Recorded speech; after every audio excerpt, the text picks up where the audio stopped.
5 meses después de que mi esposo muriera, llevé su celular roto a reparar. Era lo único que él tenía en la mano la noche que se desvaneció.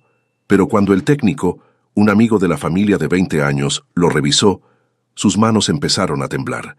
Cerró la puerta con llave, me llevó a su oficina y me susurró algo que me heló la sangre. «Revisa el testamento ahora, antes de que seas la próxima». Luego giró la pantalla hacia mí. Lo que vi me desplomó. Pero antes de continuar, fíjate si ya estás suscrito al canal y escríbeme en los comentarios. ¿Desde dónde estás viendo este video? Me encanta saber hasta dónde llegan nuestras historias. El celular de Marcos llevaba 5 meses en el cajón de mi cuarto, junto a su reloj de pulsera y el rosario que le regalé cuando nos casamos. Yo pasaba frente a ese cajón todos los días. Algunas mañanas lo abría y me quedaba mirando esas 3 cosas sin tocarlas, como si fueran objetos sagrados que no me correspondía mover. Marcos murió el 3 de mayo. Un infarto, dijeron. 58 años, tensión alta, algo de sobrepeso. Los médicos en urgencias fueron amables pero directos. Estas cosas pasan. Firmé papeles. Llamé a mi hija Andrea en Monterrey. Organicé el funeral. Me moví durante semanas como alguien que camina dormida, haciendo todo lo que había que hacer, porque si me detenía, sabía que no volvería a levantarme. Lo que más me costó no fue el silencio de la casa. Fue el celular. Marcos lo tenía encima en todo momento. Lo cargaba en el bolsillo del pecho de su camisa, como si fuera parte de su cuerpo. La noche que murió, cuando los paramédicos llegaron, yo lo encontré en el suelo junto a la cama, con la pantalla hecha añicos. Nunca supe si se le cayó cuando se sintió mal o si yo lo tiré sin darme cuenta en el caos de esa madrugada. Durante 5 meses no hice nada con él. Me daba miedo, no el celular en sí, sino lo que podía encontrar adentro, los últimos mensajes que mandó, las últimas fotos que tomó, quizás una nota de voz que nunca envió. No estaba lista para eso, pero en octubre algo cambió. Mi hija Andrea vino a visitarme desde Monterrey y me preguntó si ya había revisado los asuntos del patrimonio, el fideicomiso, las cuentas. Marcos se había encargado de todo eso en vida. Yo firmaba donde él me decía, confiaba en su criterio. Ahora que él no estaba, necesitaba entender qué teníamos, qué era mío, cómo estaban las cosas. Llamé a don Felipe Garza, el contador de confianza de la familia desde hace décadas. Me dijo que necesitaba revisar los estados de cuenta, que hablara con Rodrigo, mi hijo mayor, quien según él ya había estado en contacto con el banco. Eso me sorprendió un poco. ¿Por qué Rodrigo había ido al banco sin decirme? Guardé esa pregunta en algún rincón de la mente y seguí adelante. Fue Andrea la que me sugirió llevar el celular a reparar. «Mamá, puede haber cosas importantes ahí. Fotos, contactos, documentos. Papá guardaba todo en ese teléfono». Tenía razón. Así que una tarde de martes lo metí en mi bolsa y fui a la óptica de don Bernal.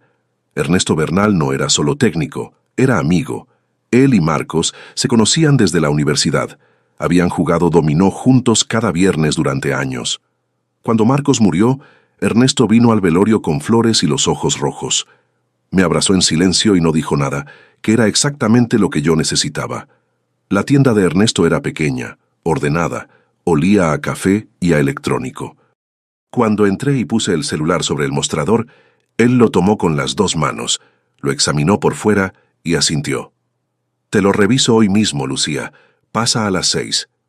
Volví a las 6. Ernesto estaba detrás del mostrador cuando entré, pero algo en su postura me detuvo. Tenía los brazos cruzados y miraba la pantalla de su computadora con una expresión que yo nunca le había visto. Una mezcla de rabia y tristeza y algo más, algo que parecía miedo. Me vio entrar. Sin decir nada caminó hasta la puerta, bajó la persiana, giró el letrero acerrado y me señaló hacia el cuarto de atrás. Sentí que el suelo se movía bajo mis pies. «Ernesto, ¿qué pasó?» «Siéntate, Lucía». Su voz era baja, cuidadosa. «Necesitas ver algo, pero primero necesito que estés sentada». Me senté. Él giró la pantalla hacia mí. El celular de Marcos estaba conectado a su computadora por un cable. En la pantalla había una galería de fotos y videos, docenas de archivos, todos fechados entre enero y abril de ese año, los últimos 4 meses de la vida de mi esposo. Ernesto abrió el primer video. Era nuestra cocina, la isla de mármol donde yo desayuno cada mañana, el ventanal con las plantas, el refrigerador de 2 puertas que compramos en nuestro 15º aniversario. Y ahí, de espaldas a la cámara, estaba Rodrigo, mi hijo mayor. Lo reconocí de inmediato, la forma de sus hombros, la camisa azul que usaba seguido. Se movía despacio, con cuidado, como alguien que sabe que no debería estar haciendo lo que está haciendo. Abrió el cajón donde yo guardo los medicamentos de Marcos, las pastillas para la presión, los anticoagulantes. Sacó 3 frascos. Luego sacó algo del bolsillo de la camisa. Una bolsita pequeña, transparente, con algo adentro. Las manos me temblaron antes de entender lo que estaba viendo. Rodrigo vertió el contenido de esa bolsita en uno de los frascos, lo agitó, lo devolvió al lugar exacto donde estaba. Todo tomó menos de 40 segundos. Luego salió del encuadre sin mirar atrás. La marca de tiempo en la esquina decía 14 de abril, 7:22 de la mañana. Marcos murió el 3 de mayo, 19 días después. Ernesto pausó el video. No me miró de inmediato. Esperó. Cuando por fin habló, su voz era apenas un susurro. Lucía, Marcos me mandó este video por WhatsApp 3 semanas antes de morir. Me dijo que necesitaba que alguien más lo tuviera, alguien de confianza. Me pidió que no te dijera nada, a menos que le pasara algo. Me quedé sin aire. Hay más, dijo. Pero antes de que sigas viendo, necesitas escuchar esto. Me miró a los ojos. Revisa el testamento. Ahora, antes de que seas la próxima. No sé cuánto tiempo estuve sentada en esa silla sin moverme. Ernesto me había puesto una taza de café entre las manos en algún momento, y yo la sostenía sin beberla, mirando la pantalla apagada de su computadora. Mi hijo mayor, el que nació en plena tormenta una madrugada de diciembre, el que aprendió a caminar agarrándose de mis dedos, el que se graduó de abogado y lloró cuando le puse la toga. Ese hombre había entrado a mi cocina y había puesto algo en los medicamentos de su padre. Ernesto no me presionó. Esperó a que yo le dijera si quería seguir viendo. Le dije que sí. El segundo video era de esa misma tarde. Marcos estaba en la sala leyendo el periódico, de espaldas a la cámara del celular que él mismo había colocado sobre la repisa, orientado hacia la sala. Rodrigo llegó, se sentó frente a él, y los dos conversaron durante varios minutos. No había audio claro, pero podía leer en el cuerpo de Marcos algo que me partió el corazón. Estaba tenso. Sus hombros estaban encogidos. La forma en que sujetaba el periódico era demasiado rígida. No era la postura de un hombre que habla con su hijo, era la postura de un hombre que cuida sus palabras. El tercer archivo era de audio, grabado desde el celular de Marcos, con la voz de Rodrigo clara y sin filtros, hablando por teléfono en lo que parecía ser el estudio de nuestra casa. Ya está listo. El médico no va a sospechar nada. Es exactamente lo que parece. Con la medicación que ya toma, cualquier cardiólogo va a decir que fue el corazón. Una pausa. Y cuando se vaya, me encargo del testamento. Mamá no sabe nada de esos papeles. Firmará lo que yo le ponga enfrente. Una voz de mujer respondió desde el altavoz del teléfono. No la reconocí de inmediato. Luego sí. Era Valentina, la esposa de Rodrigo. ¿Y el dinero del fideicomiso ya está listo para mover? En cuanto papá muera y yo tenga el poder notarial, lo transfiero en menos de una semana. Son casi 3 millones, Val. 3 millones. Podemos saldar todo y empezar de cero. Cerré los ojos. Ernesto habló en voz baja. Hay un cuarto archivo. Es de Marcos. Lo grabó la noche del 30 de abril, 3 días antes de morir. Asentí sin abrir los ojos. La voz de mi esposo llenó el cuartito de la tienda de Ernesto, y yo me desmoroné por dentro de una forma que no tenía nombre. 32 años de matrimonio. Esa voz que me había dicho buenos días cada mañana, que cantaba desafinado en la ducha, que me llamaba mi Lucía bonita cuando quería hacerme reír. Si estás escuchando esto, entonces ya no estoy. Una pausa larga. Y lo siento mucho, amor. Siento no haberte dicho nada antes. Intenté manejar esto, solo porque no quería que sufrieras más de lo necesario.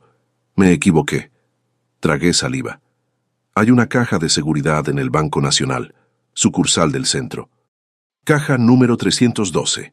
La llave está en mi escritorio, en el sobre café de abajo, debajo de los manuales del coche. Ahí encontrarás todo lo que reuní: estados de cuenta, transferencias, capturas de pantalla, una carta que escribí explicándolo todo. Marcos había estado documentando el robo de Rodrigo durante meses. El fideicomiso familiar tiene una deuda que Rodrigo contrajo sin que yo lo supiera. Firmó con mi nombre en un contrato con unos inversionistas privados.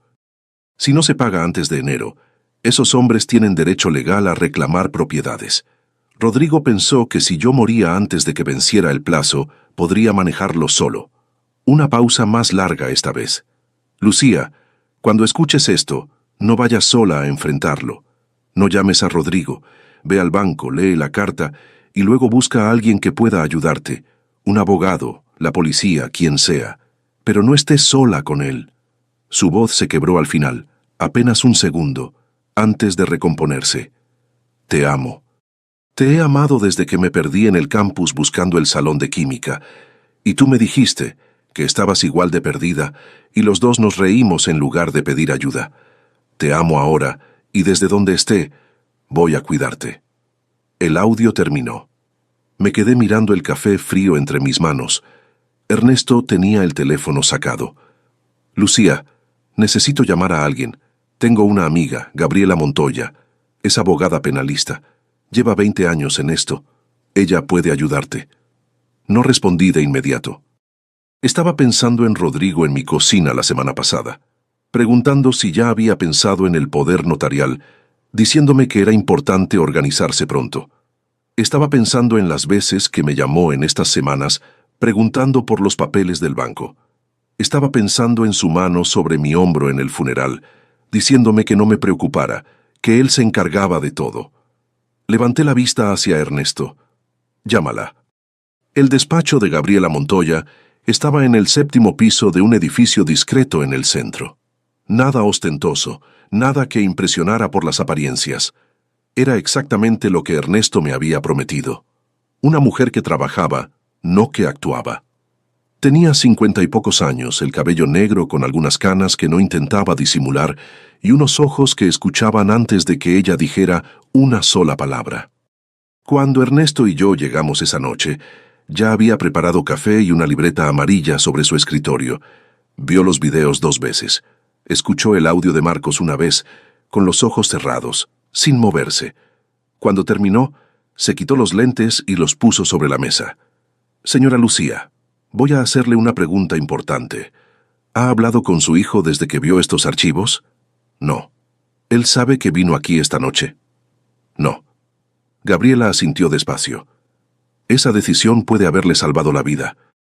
Esas palabras me golpearon de una forma que no esperaba. Me explicó todo con una claridad que agradecí, sin endulzar nada, sin hablarme como si yo fuera frágil. Rodrigo era abogado. Entendía los sistemas, sabía cómo moverse, sabía qué destruir y cuándo. En el momento en que sospechara que yo tenía esas grabaciones, se movería para eliminar lo que pudiera y acelerar sus planes. 6 pasos, me dijo. Los mismos 6 pasos que necesitábamos seguir sin desviarnos ni un centímetro. Primero, no confrontar a Rodrigo. Si llamaba, actuar normal. Si quería vernos, estar ocupada. Ganar tiempo sin levantar sospechas. Segundo, solicitar una exhumación del cuerpo de Marcos. Si le habían puesto algo en los medicamentos, un patólogo forense podía detectarlo incluso meses después en los tejidos. Sin esa prueba física, todo lo demás era circunstancial. Tercero, contratar a un auditor forense para rastrear cada centavo del fideicomiso. Las transferencias, las firmas falsificadas, los contratos firmados con el nombre de Marcos. Cuarto, abrir la caja de seguridad en el banco antes de que Rodrigo se enterara de que nos movíamos. Quinto, grabar cada interacción con mi hijo de ahora en adelante. La ley lo permitía. Sexto, no firmar absolutamente nada que Rodrigo pusiera frente a mí. Nada. Me recosté en la silla sintiéndome al mismo tiempo más tranquila y más aterrada que antes. Hay algo más, dijo Gabriela. Lo que Rodrigo le hizo a su esposo es homicidio. Necesitamos a las autoridades. Dejó la palabra flotar entre las dos. Una vez que llamemos a la policía, no hay marcha atrás. Esto se convierte en una investigación oficial. Su hijo probablemente será arrestado. Su vida no volverá a ser la misma. Pensé en la voz de Marcos en esa grabación. No estés sola con él. Pensé en Rodrigo mirando su reloj en algún lugar de la ciudad, calculando, planeando, esperando. Llame a quien necesite llamar, le dije a Gabriela. Ella marcó un número y habló 3 palabras que jamás olvidaré. Tenemos un caso. La detective Mariana Solís llegó al despacho de Gabriela en menos de 40 minutos. 48 años, pelo corto, traje oscuro. La mirada de alguien que ha visto lo peor de lo que las personas pueden hacerse unas a otras y sigue llegando al trabajo cada mañana porque cree que importa. No perdió tiempo en presentaciones. Vio los videos, escuchó los audios, revisó los archivos que Ernesto había guardado. Cuando terminó, cerró la pantalla y se quedó mirando la mesa un momento. «Esto es suficiente para abrir una investigación formal», dijo, «pero necesito la prueba física, la exhumación. Sabía que llegaríamos aquí. Aún así, escucharlo en voz alta fue como recibir un golpe en el centro del pecho. Abrir la tumba de Marcos, tratar su cuerpo como evidencia. Mariana lo notó en mi cara. Será lo más digno posible». Temprano antes del horario público, solo el patólogo, yo y los técnicos. Usted no tiene que estar presente. ¿Cuándo? Gabriela ya estaba al teléfono gestionando la orden judicial de emergencia. La jueza Verónica Aldama la atendió esa misma noche. Las pruebas eran lo suficientemente sólidas para justificar una exhumación urgente. Orden firmada. Viernes, 6 de la mañana. Me fui esa noche a una habitación de hotel que Gabriela me buscó, pagada en efectivo con mi nombre, mientras los 2 agentes de custodia que Mariana asignó se quedaban en el pasillo. No dormí. Me quedé mirando el techo, pensando en el sobrecafé en el escritorio de Marcos, la caja número 312, la carta que él escribió sabiendo que quizás no viviría para leérmela en persona. El jueves antes del amanecer, Gabriela y yo llegamos al Banco Nacional. La directora de sucursal nos recibió con la orden judicial en mano, sin preguntas, con ese tono profesional de quien ha visto cosas difíciles y entiende que su trabajo es facilitar, no complicar. Nos llevó a la bóveda. La llave que encontré en el sobre café del escritorio de Marcos entró en la caja 312, como si llevara 32 años esperando que yo la usara. Adentro había 3 cosas: una carta gruesa con mi nombre en la portada, escrita con la letra apretada y ordenada de Marcos; un documento legal con cubierta azul; su testamento actualizado, fechado el 22 de marzo, 7 semanas antes de morir; y una memoria USB etiquetada con marcador negro, para Lucía. Abrir solo si es necesario. Abrí primero la carta. 12 páginas. Marcos lo había documentado todo con la precisión de un ingeniero que no deja nada al azar. Fechas, montos, nombres, capturas de pantalla impresas. Rodrigo había firmado contratos con su nombre en 2 ocasiones distintas. Había desviado 840,000 pesos del fideicomiso familiar hacia una cuenta a nombre de Valentina y había acordado con un grupo de inversionistas privados usar propiedades familiares como garantía de una deuda que ascendía a casi 2 millones. La deuda vencía el 15 de enero. Marcos descubrió todo en febrero. Confrontó a Rodrigo en privado. Rodrigo le prometió que lo iba a resolver. 2 semanas después, Marcos encontró los medicamentos con la bolsita vacía en el cajón de la cocina. Supe en ese momento que no iba a resolver nada, escribió Marcos en la carta. Supe que la única forma en que Rodrigo pensaba saldar esa deuda era sin mí en el camino. Y supe que tú eras la siguiente, amor mío. Por eso hice todo esto. Por eso te dejo este mapa. Al fondo de la carta, en la última página, había una sola línea.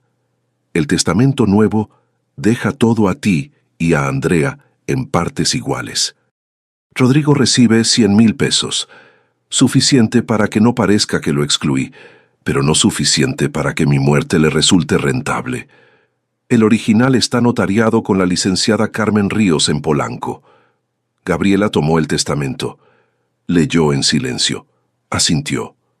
Está en regla. Rodrigo no sabe que existe. Conecté la memoria USB al portátil de Gabriela. La voz de Rodrigo llenó la pequeña sala privada del banco.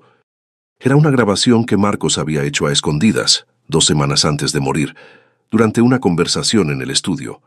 Papá, sé razonable. El dinero ya no está. Lo usamos para pagar la primera parte de la deuda. Si no cerramos el resto antes de enero, esos hombres van a tomar las propiedades y mamá va a quedar sin nada. La voz de Marcos, calmada pero tensa. Eso no es mi problema para resolver, Rodrigo. Tú firmaste esos contratos con mi nombre. Eso es fraude. Papá, es fraude y los dos lo sabemos. Y si algo me pasa antes de que yo pueda resolverlo legalmente, te juro que habrá consecuencias. Un silencio largo. Luego la voz de Rodrigo, baja, fría. Nada te va a pasar, papá. Tranquilo. Gabriela cerró la pantalla. Mañana a las 6 abrirían la tumba de Marcos. Para el lunes tendríamos los resultados preliminares. Y entonces todo empezaría de verdad. El cementerio amaneció envuelto en neblina ese viernes. Yo no debería haber estado ahí. Mariana me lo había dicho claramente. Pero tampoco podía quedarme en el hotel mirando el techo. Me quedé a 30 metros, junto a Gabriela, bajo un árbol, mientras el equipo forense trabajaba con un silencio que me pareció casi reverente. El sol todavía no había salido del todo, cuando el teléfono de Mariana sonó. Vi cómo su expresión cambiaba. Caminó hacia nosotras con paso rápido. Hay un problema. Rodrigo está en las oficinas del Ministerio Público. Presentó una denuncia de incapacidad. Dice que usted no está en condiciones mentales para manejar sus asuntos, que el duelo la ha afectado de forma severa. Trajo consigo a un psiquiatra. Gabriela cerró los ojos un segundo. Está intentando que la declaren incompetente. Exacto. Si consigue que un médico firme esa evaluación, puede solicitar una tutela de emergencia, control de sus finanzas, de sus decisiones legales, de todo. Me temblaron las manos. Rodrigo no sabía lo que teníamos. Pero sabía que algo estaba pasando, que yo llevaba días sin contestarle, que no había firmado los documentos que me había mandado con su asistente, que no aparecía en la cena familiar del miércoles con alguna excusa vaga. Estaba desesperado, y la gente desesperada se mueve rápido. Llegamos al Ministerio Público en 15 minutos. Rodrigo estaba en la sala de espera con un hombre que yo no conocía, de traje caro y gafas de armazón delgado. Cuando me vio entrar, se levantó de inmediato con una expresión que habría engañado a cualquiera. Alivio genuino, preocupación de hijo, ternura de niño que extraña a su madre. Mamá, gracias a Dios. Llevaba días sin poder localizarte. Estaba muy preocupado. No respondí. Mariana habló antes de que yo pudiera decir algo que echara todo a perder. Señor Fernández, tenemos videos suyos manipulando los medicamentos de su padre. Tenemos grabaciones de su voz planeando la muerte de su madre. Y en este momento estamos procesando prueba forense de la exhumación de su padre. Guarde la actuación para su abogado. Rodrigo parpadeó. Solo una vez. Luego volvió la máscara. No sé de qué está hablando, detectiva. Mi madre no está bien. La estoy protegiendo. Saqué de mi bolsa la carta de Marcos. 12 páginas con su letra. La puse sobre la mesa entre los dos. Tu padre escribió esto 7 semanas antes de morir. Documenta cada transferencia que hiciste con su nombre, cada contrato que falsificaste, cada peso que robaste del fideicomiso que construyeron en 30 años de matrimonio. Rodrigo miró la carta. Luego me miró a mí, y por primera vez en toda mi vida, vi en los ojos de mi hijo algo que no era mi hijo, un cálculo frío, una evaluación, la mirada de alguien que está midiendo cuánto daño puede todavía controlar. Quiero a mi abogado. Lo que siguió fue metódico, y en cierta forma misericordioso en su frialdad. Mariana ordenó que retuvieran al psiquiatra para interrogarlo. Resultó que Rodrigo le había pagado 40,000 pesos para que firmara una evaluación redactada con anterioridad, antes de haber visto a ningún paciente.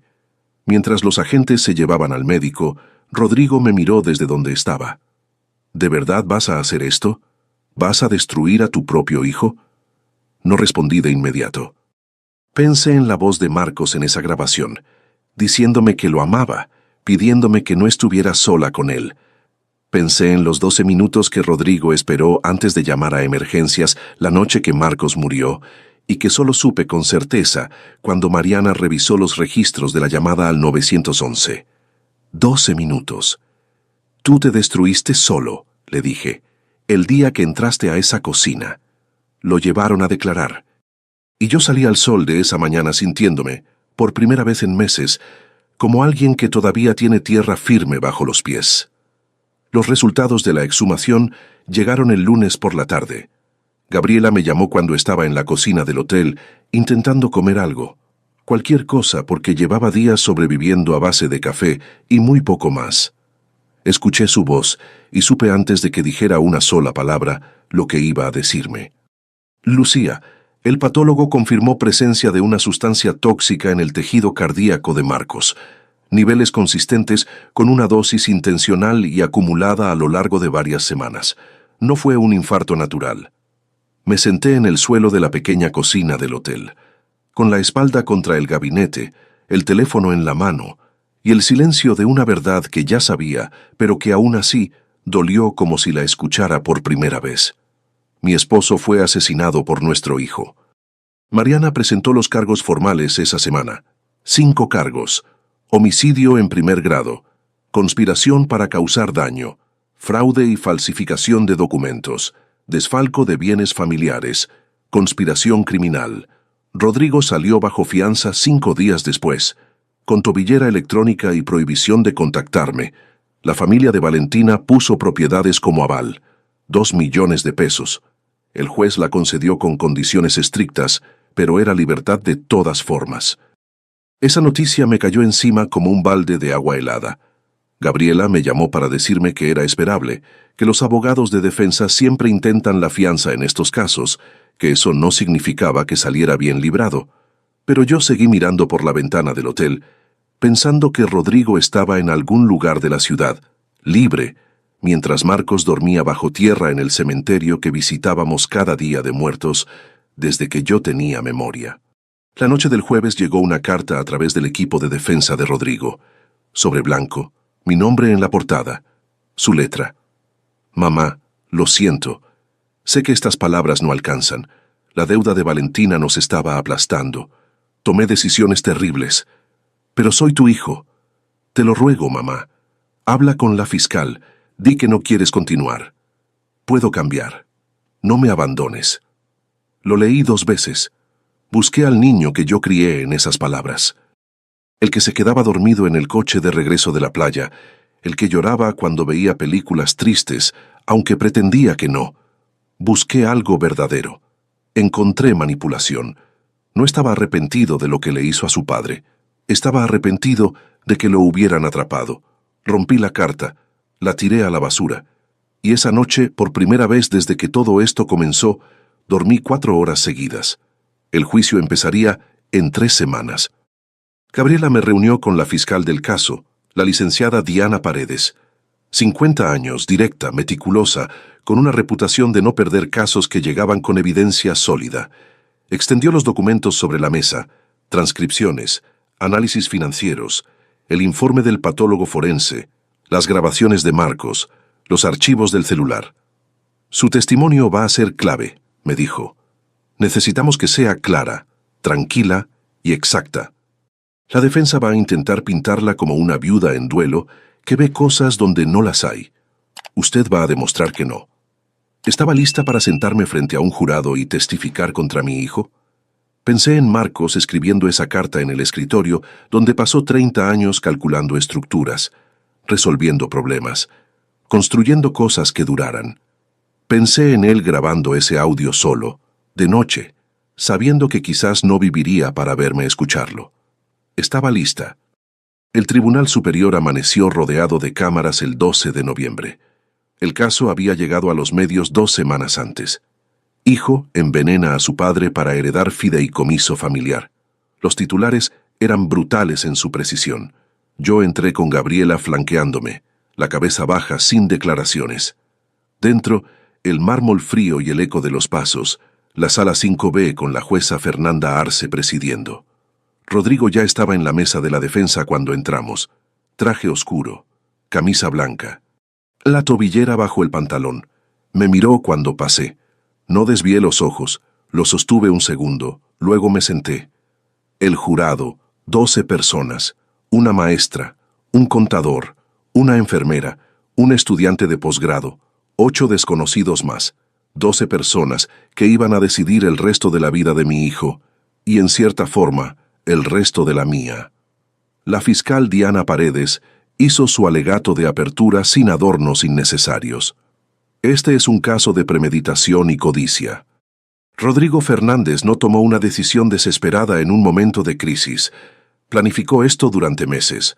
Obtuvo una sustancia, la introdujo en los medicamentos de su padre de forma gradual. Esperó. Y cuando su padre murió, se preparó para hacer lo mismo con su madre. La defensa intentó lo suyo, que Rodrigo había sufrido una crisis psicológica severa bajo la presión de las deudas, que su juicio estaba comprometido, que amaba a sus padres y jamás habría actuado así en condiciones normales. El jurado escuchó. Vi sus caras. No estaban convencidos. Cuando me llamaron al estrado, caminé despacio, apreté las manos sobre mis rodillas y respondí cada pregunta de Diana Paredes con la claridad que Marcos me había enseñado toda la vida a tener cuando algo importaba. Los videos, la nota de voz, la carta, el testamento, la caja de seguridad, la confesión grabada que Rodrigo no sabía que existía. El abogado defensor intentó desestabilizarme. ¿No estaba de duelo? ¿No podía el dolor alterar la percepción? ¿No era posible que yo interpretara mal lo que veía? Lo miré tranquila. Vi a mi hijo en video poniendo una sustancia en los medicamentos de su padre. Escuché su voz planeando su muerte. Eso no es interpretación, eso es evidencia. No me quebré. Los días siguientes fueron una presentación sistemática de todo lo que Marcos había reunido y todo lo que nosotras habíamos sumado después. El informe del patólogo forense fue el golpe que nadie en la sala pudo ignorar. Los niveles de la sustancia en el tejido cardíaco de Marcos eran consistentes con una administración prolongada e intencional. No fue un infarto, fue un asesinato. El sexto día, Rodrigo subió al estrado. La sala contuvo el aliento.